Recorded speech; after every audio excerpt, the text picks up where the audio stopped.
How was that? How was your week? Wow. You know what? One of the things when I started to learn these tools that I noticed was my awareness. My awareness started to expand and I started to notice the things that I'd learned about in class. And it wasn't that they hadn't existed before. It was just that once I became cognitively aware of it, I noticed it. It's like, you know, when you buy a blue car, all of a sudden you're seeing blue cars everywhere when before there was no blue cars before. All right. So same deal.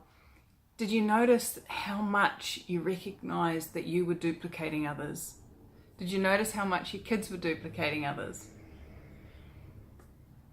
Exactly. So this next tool, this next tool is a tool that once again, once you start to look at it, once you start to use it, really will open up a space of, oh my God, really? So this tool is called Who Does It Belong To? And it is pretty much one of what I would say the founding tools within Access Consciousness. And this tool is a question that you ask yourself, and it opens up the awareness of whether or not it's yours. Now, piece of information.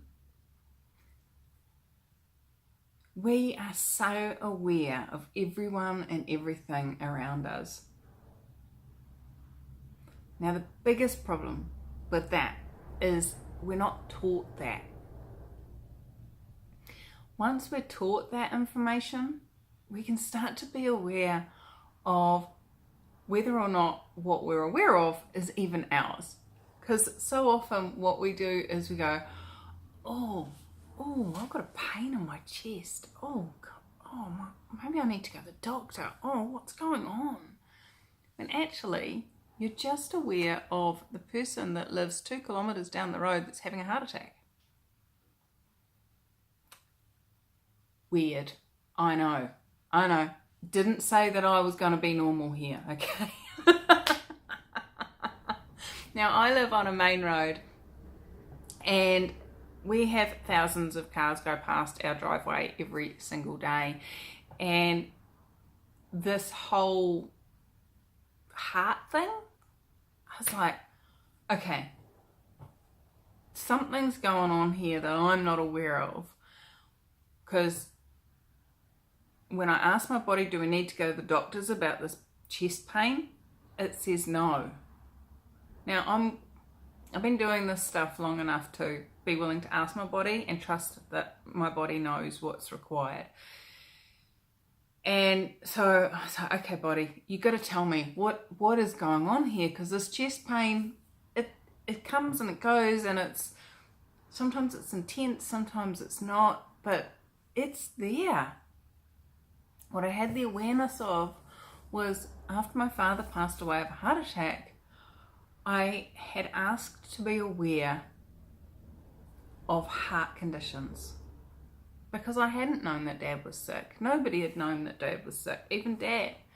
And so I had asked to have the awareness of the energy of heart conditions. So every time somebody drove past the end of my driveway with a heart condition, guess what? My body told me about it. I was like, oh, whoopsie, silly request.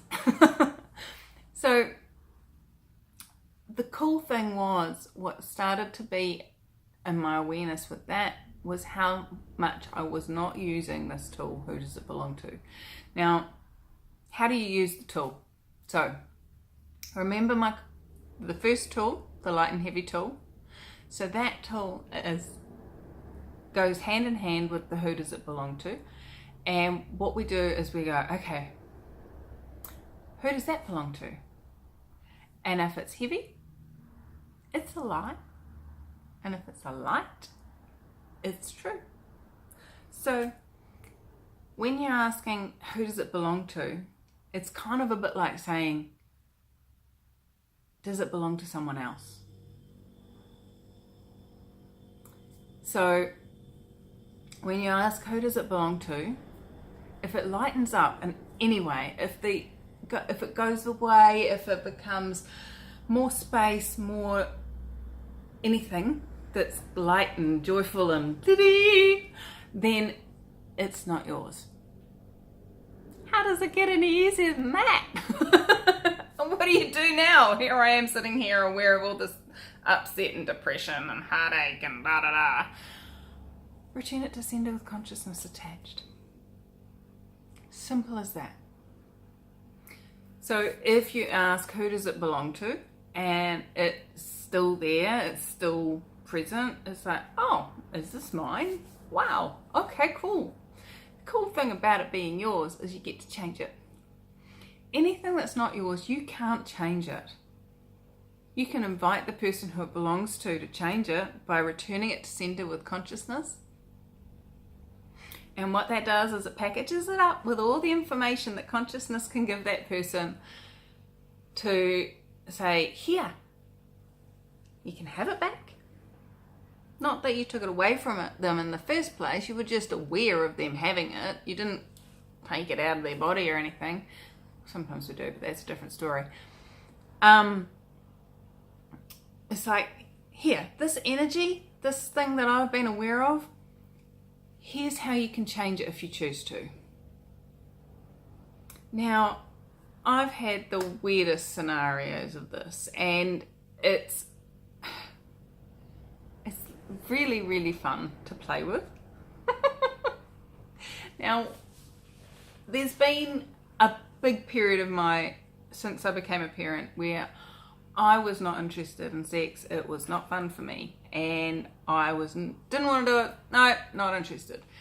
I was getting over that. I'd been using some tools, I've been doing some clearings, I've been making some choices, and one night my husband was already in bed, and I tiki-toured myself off down to the bedroom, and I was like, feeling a little bit frisky, yeah. And I got down there, and the minute I got into bed, not interested. Just gonna roll over and go to sleep. So, who does that belong to? And it lifted, and I was starting to feel frisky again. I was like, okay, return to sender with consciousness attached, because that's just ridiculous. Pop and pop, return. And my husband rolls over and he says, you know what I just got? How much I project at you that you're not going to be interested in sex. And I just about wet myself laughing, because I'd literally perceived that, almost bought it as real and true, almost rolled over and went to sleep. And how many times had I done that? But I'd caught it, I'd asked that question, who does this belong to? And I'd returned it to sender with consciousness attached, and he got it. I didn't know it was him. I had no cognitive awareness of what the thought process was that had created that desire to roll over and go to sleep. Could have been anyone. As it turned out, it was him. So how can we use this in our parenting? Well, oh so many ways. We can use it with regards to our thoughts, feelings and emotions, well, what we think are our thoughts, feelings and emotions with regards to our children. We can do it with regards to, you come home and you're exhausted and I don't want to cook dinner, and you get grumpy with the kids because they're asking you to help them with their homework when you've got all these other things to do. Who does that belong to? Is it even mine? No. Okay, cool. So what's required here? What can I choose here? What else is possible? And then, so you can use it with regards to yourself, with all the stuff that's going on for you, any thoughts, feelings and emotions. So physical body feelings and all your thoughts and all of that stuff. Who does it belong to? Then you can also use it with regards to your kids. Your kids come home and they've got a sniffle. Oh, who's that belong to? Oh, Jimmy at school is sick. Oh, all right. Well, did you need to bring it home? No. Oh, okay, cool. Return to sender with consciousness attached. My kids very rarely have a sick day. Why? Because they don't buy what they're aware of at school as what's going on for them in their bodies. And if they do bring anything home, return to sender. Ba-da-da-da-da. Not my problem. Ba-da-da. So the really cool thing is that Access Consciousness has an app for this. That's right, an app! Yay! iPhone and Android, whichever one you choose. It's in the App Store.